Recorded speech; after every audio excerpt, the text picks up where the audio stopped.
In the opening moments of Arthur, we're greeted with a quiet, almost tender moment. DW's pet bird, Spanky, is fast asleep, but as Arthur begins to narrate, it's clear this isn't just a simple introduction. It's a window into a relationship that's layered with history, humor, and a touch of tension. Through Arthur's voice, we're taken back to the day Spanky entered their lives at the pet shop, where, in a moment of playful foreshadowing, the bird promptly bit Arthur's finger. Spanky and I have never been best friends. Ouch! I want that one. Then there's the shoelace incident, a small but telling episode where Spanky's mischief led Arthur to half-jokingly wish the bird would fly south for the winter and never come back.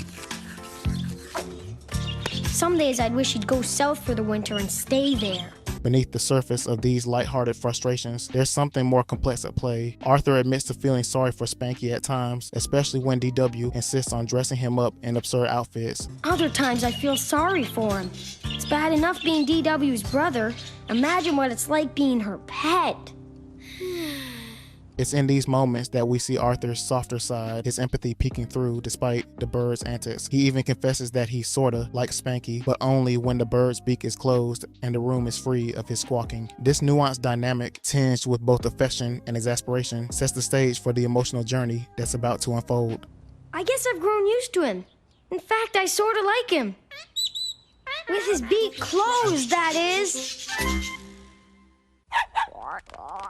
Wait! Come back! So long, Spanky. The scene opens with a burst of life, a nest of baby birds chirping, their high-pitched calls filling the air with energy and hope. It's a vivid image of new beginnings, a snapshot of nature's renewal, but the mood shifts as the camera pans to Spanky, DW's pet bird. Spanky, you sound sick. No school for you today. His frail, sickly appearance stands in sharp contrast to the lively nest outside. This isn't just a visual detail, it's a quiet setup for what's to come. Then we see DW, ever the caring little sister figure, take notice of Spanky's condition. In a sweet but naive gesture, she decides to fetch him a cup of tea, as if a warm drink could cure what ails him. It's a small act that reveals her innocence. She doesn't grasp the gravity of Spanky's state, only wanting to make him feel better. While she's away though, the unexpected happens. Spanky dies. His passing is sudden, silent, and understated, a stark reminder of how fragile life can be. When DW returns, cup in hand, she's met with a scene she can't process. Spanky is still lifeless, and she doesn't understand what has happened. Her confusion hangs in the air, a poignant beat that underscores the challenge of confronting death, especially for a child. The moment lingers, heavy with unspoken questions, leaving us to reflect on the innocence she still holds and the harsh reality she is yet to fully comprehend. No fever. Still, you should stay warm. Now, how about a nice cup of tea? Wait right here, and don't talk. This should do the trick. Mom made it with honey, and I put in a cough drop just in case. The scene opens with DW, her small arms cradling Spanky, stepping into the kitchen where her dad, David, is enveloped in the warm scent of baking pastries. There's a quiet innocence in her approach, the child seeking answers from the one person she trusts to make sense of the world. She looks up at David, her voice tinged with confusion, and asks, "Why won't Spanky wake up?" It's a simple question, but one that carries an unspoken urgency, a plea for everything to be okay. David, caught mid-task, sets aside his work and turns to her. With a gentle but firm honesty, he says, "Spanky is dead." The words land softly, yet they're a seismic shift for DW, a little girl who has never had to wrestle with such a concept before. Dad! Dad! Dad, why won't Spanky wake up?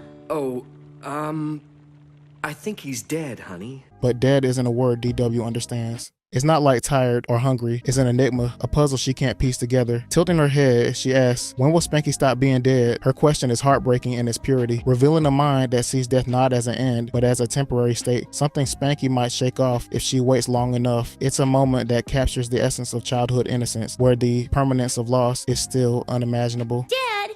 Well, when is he gonna stop being dead?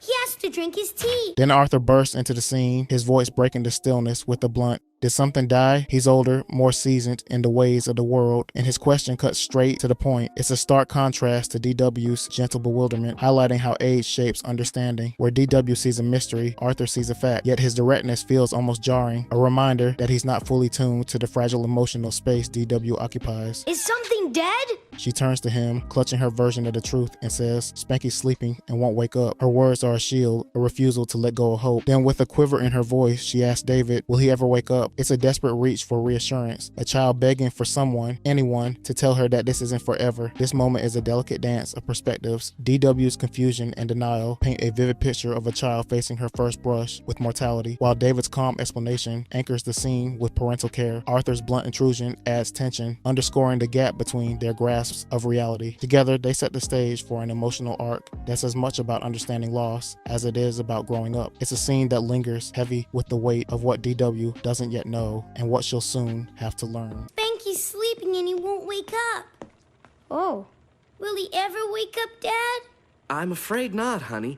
In the quiet aftermath of Spanky's passing, David kneels beside DW, his voice gentle but firm as he delivers a difficult truth. Spanky won't wake up, a concept DW is only beginning to grasp, but David doesn't leave it there. He offers a lifeline, a way to move forward. We can give him a nice funeral, he suggests, planting the seed of ritual as a means to say goodbye. It's a small but profound gesture, bridging the gap between loss and understanding for a child facing her first encounter with mortality.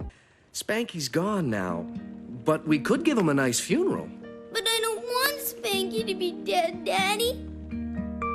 The scene fades, and we find ourselves at Spanky's funeral. The Reed family stands together under a soft sky, gathered around a modest grave. There's a stillness here, punctuated by the murmur of shared memories. One by one, they recount moments with Spanky, his chirps, his quirks, the little ways he wove himself into their lives. It's a collective act of remembrance, each word a thread stitching Spanky's presence into their family tapestry. For DW, watching this unfold is her first lesson in how we honor the departed, how love persists through stories told in hushed tones. Spanky, I'll never forget the time you got loose in my kitchen and you didn't eat a single poppy seed.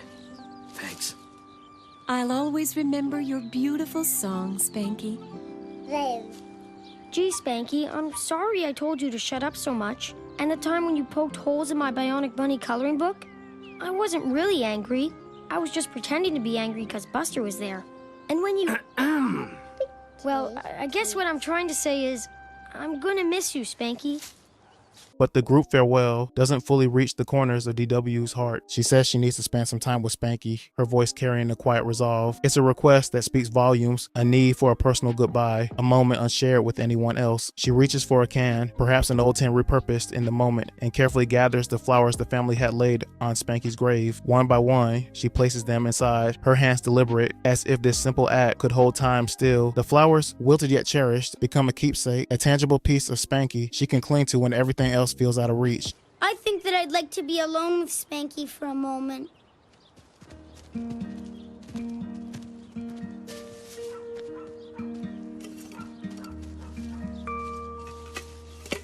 Then, disruption strikes. The can trembles in her grasp. DW's face darkens with anger as she peers inside to find the culprit, a toad nestled among the petals, its presence an unwelcome surprise. To her, it's more than a mere interruption. It's a rude intrusion into her sacred farewell. Her frustration spills over, raw and unfiltered, as she confronts this tiny trespasser. Yet beneath her anger lies a deeper tension. The world, in its relentless motion, refuses to let her grieve in peace. The toad, with its stubborn vitality, is a stark reminder of life pressing on, even as she mourns what's been lost. Determined, DW shoos the toad away. It hops off, leaving the can still once more, and in that small victory, she reclaims her moment. It's a fleeting triumph, but a meaningful one. A child asserting control in a world that feels unsteady beneath her feet.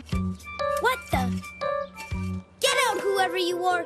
This is Spanky's can now! Yuck! Oh, Spanky, I'll never have another friend like you. You were the sweetest, prettiest... But you get out of here, you ugly toad! After Spanky's death leaves a quiet void in DW's world, Arthur steps in, guiding her to the pet shop with a mission. Find a new pet, something to nudge her forward. The shop buzzes with life, animals chirping, kids darting around, a stark contrast to the stillness of loss. Arthur's heart is in the right place, but as they weave through the aisles, it's clear this isn't a simple fix. Arthur, undaunted, shifts gears. How about a parrot, he suggests, confident it's different enough. It won't remind you of Spanky. His optimism is almost endearing, until the parrot, with a twist of irony, starts squawking. Spanky, the name echoes through the shop, a cruel mimicry of the voice DW longs to hear again. Arthur's plan backfires spectacularly. Instead of comfort, he's handed her a fresh wound. How about this one, DW? It looks just like Spanky. Wow, how about a parrot? It wouldn't remind you of Spanky. Spanky! Spanky! Next. Not giving up, Arthur points to a hamster. These are cool, he says, leaning on its silence as a selling point. It's a calculated move, steer clear of anything that might echo Spanky's melodies. The hamster scurries in its cage, unassuming, safe, but there's a hollowness to it, a sense that this is less about healing and more about avoiding the pain altogether. Then, the scene shifts. A pack of kids rushes by, their excitement pulling them to a tank where a boa constrictor is being fed. It eats bird eggs whole, one exclaims. They're all clashing with DW's quiet retreat. The snake, coiled and cold, devours its meal with mechanical precision, a raw symbol of life's unyielding cycle. For DW, still cradling her grief, is the opposite of what she needs. She doesn't even glance at it. The boa's predatory truth is a door she's not ready to open. This pet shop trip, brimming with noise and motion, lays bare the push and pull of moving on. Arthur's efforts, earnest but clumsy, highlight his struggle to understand DW's pain. The parakeet stirs nostalgia, the parrot twisted into mockery, the hamster offers a muted escape, and the boa constrictor looms as a grim reminder of mortality. A hamster, now that would be cool. Does it sing? No, that's what's so cool about it. Hey, what's going on back there? They're about to feed the boa constrictor. It eats bird eggs whole. Don't even think of asking me. DW stands before Spanky's grave. In her hands, she clutches a fresh bouquet of flowers, their bright petals a stark contrast to the wilted ones left from before. As she kneels down and begins to speak, as if Spanky's spirit might flutter down to listen. The flowers tremble slightly in her grip, a fragile offering to a bond she's not ready to let go. But just as she reaches to place them in the can, the container jolts. She peers inside, and there it is, the same toad from before, blinking up at her with those wide, unblinking eyes. Annoyance flashes across her face. This toad, this persistent intruder, has no business here, in this sacred space of remembrance. She shoos it away, her frustration bubbling over, but this is only the beginning. That toad is not going anywhere. Spanky, you'll be happy to hear that I didn't get another pet. Some of them were cute, but none of them were as cute as you. Not even the parrot, although he did speak English pretty well. Hey! I thought I told you to stay out of that can, you toady wart face. There are plenty of cans out there just as good as this one. Go away and find another one. Hey! This is Spanky's can, understand? Spanky's can, not Toad's. Just gonna have to go find yourself a new home. The next encounter comes at school, where chaos reigns supreme. The toad hops onto the scene, literally bounding across desks as kids squeal and scatter. Mrs. Morgan, the ever-composed preschool teacher, lets out an uncharacteristic gasp as it lands squarely on her lesson plan, sending papers fluttering. The room dissolves into a mix of laughter and shrieks, a whirlwind of childish pandemonium. But DW doesn't join in. She sits there, arms crossed, her irritation growing. To her, this isn't just a prank, it's an invasion, a disruption of the order she craves when everything else feels unsteady. Thank you for sharing that very pretty beach glass with us, Marianne. Now, does anyone have anything else for show and tell? I do, Mrs. Morgan. Splendid, DW. In this box are Spanky's things. He died, but he left this stuff behind. I don't think he'd mind if I showed it to you. Get your disgusting hands off of that umbrella. Now, everyone, try to remain calm. Wow! How do you get him to stay on your shoulder like that? Easy. I just tell him to get lost. Any more questions? DW trudges home from school, her purse dangling carelessly. It slips, tumbling toward a storm drain in a heart-stopping instant. But before it can vanish, the toad appears. With a clumsy, determined hop, it nudges the purse back to safety. It's a quiet heroism, a save worthy of gratitude. Yet DW, still tangled in her earlier frustrations, sees only mischief. She snaps, her voice sharp with accusation. She's convinced the toad is trying to steal from her, not save her. The toad blinks, unfazed, and hops away, leaving her scolding echoing in the air. In that moment, she misses it entirely. The kindness, the connection, buried beneath her misjudgment. This sequence is more than just a string of funny mishaps. It's a window into DW's world after loss. The flowers at Spanky's grave are her anchor, a way to hold onto a friend who's gone, but the toad keeps crashing in, uninvited and unrelenting. At the grave, at school, even on her walk home, it's everywhere, a persistent little force of nature. And And that's the point. The toad isn't just a pest, it's a symbol of life pushing forward, tugging her out of her bubble of grief, whether she's ready or not. Her scolding at the end, harsh and misplaced, reveals how clouded she is by that sorrow, how she can't yet see the toad's actions for what they are, small, unexpected acts of care. And then Billy Biddles gave me a bite of his avocado sandwich. He's a vegetarian. Vegetarian? Right, and it sort of tasted like a broccoli pudding. And then Amanda showed me her bottle cap collection. It wasn't that interesting, and I told her she should collect something more colorful, like pen caps, or candy wrappers, or leftover crayons, or ribbons off presents, or papers from the toys, or colored beads, or maybe straws from all over the world, or those things you pull off the sticky parts of bandages. You again? Hey, how did you get my purse? You know pickpocketing is against the law, and if you don't watch your step, I'll call the cops on you. Ugh. I wonder if they can dry clean plastic. The toad, the same persistent little creature, slips into DW's room, an uninvited intruder in her orderly domain. At first, it's just there, a quiet presence, but soon, chaos erupts. The toad hops wildly across the room, toppling toys, scattering books, and turning DW's space into a disaster zone. DW, with her characteristic determination, searches high and low, but the toad is a slippery foe, evading her grasp at every turn. Frustrated and exhausted, she finally throws in the towel and climbs into bed. As she pulls the covers up, she mutters a warning. You've won for now, Toadie. But I'll be ready in the morning. And then there's gonna be trouble. Big trouble. The next day dawns, and DW's hunt resumes. She tears through her room, but the toad, now nicknamed Toadie, remains missing. Her imagination leaps to a wild conclusion: the washing machine. Picturing Toadie spinning helplessly among the laundry, she panics. Tears spill over, amidst her frustration and unexpected worry for the creature she couldn't catch. Just as her emotions peak, Toadie hops into the room, blinking innocently as if nothing's amiss. Really? I expected something a little more sneaky.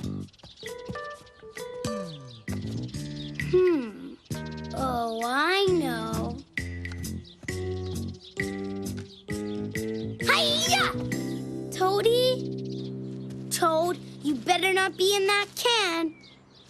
Come on, I know you're in there. Come out, wherever you... I hope I didn't hurt him. Toadie! Yoo-hoo! Toadie!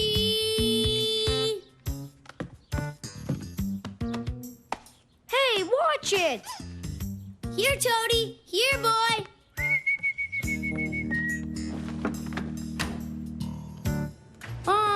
Have you seen a small toad anywhere? He's all gray, he bounces about this high, and is all warty. Why would there be a toad in the house? Well, he followed me every place yesterday, and last night I chased him into a pile of dirty... Oh, no! You're washing my clothes? Yes, and speaking of which, they were thrown all over the room. Sorry, Toadie. I didn't mean to be so mean to you. First Spanky, and now you. I'm a pet killer. I should be thrown in jail. What on earth? Don't cry, DW. Huh? Toadie! Wait, come back! What follows is a hilarious chase. DW dashes after Toadie through the house, the toad bouncing from furniture to floor. The pursuit ends abruptly when Toadie makes a daring escape, leaping out the living room window into the yard. Outside, a neighbor is mowing his lawn. The roar of the blades, a sudden, ominous threat. DW's heart races as Toadie heads straight for danger. Now, we're safe within the castle.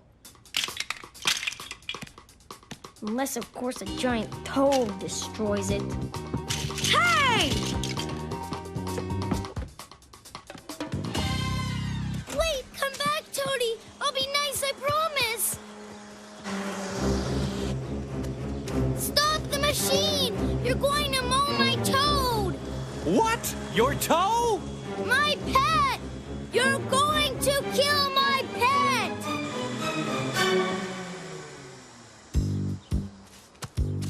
Toadie, you're safe! Don't you ever scare me like that again! In In that instant, the toad transforms from a pest into something precious. Panting, she turns to her parents with a plea, asking can she keep him. Her eyes shine with a newfound affection. Her parents hesitate, then nod on one condition. They'll head to the library to learn how to care for a pet toad properly. It's a practical step, a small lesson in responsibility for DW as she takes on this unexpected role. The scene wraps up with a perfect mix of humor and heart. Toady, now a family member, snags a fly mid-air with a quick flick of his tongue. Mrs. Reed grimaces in disgust, but DW just grins, cradling Toady in her hands. Her smile says it all. This toad, once a source of chaos, has found a home, and so has her affection for it. Can I keep him? Can I? Well, I suppose. But we'll have to go to the library to find out how to take care of him. Yuck! Well, maybe you don't sing, but you're pretty cute for a toady word face.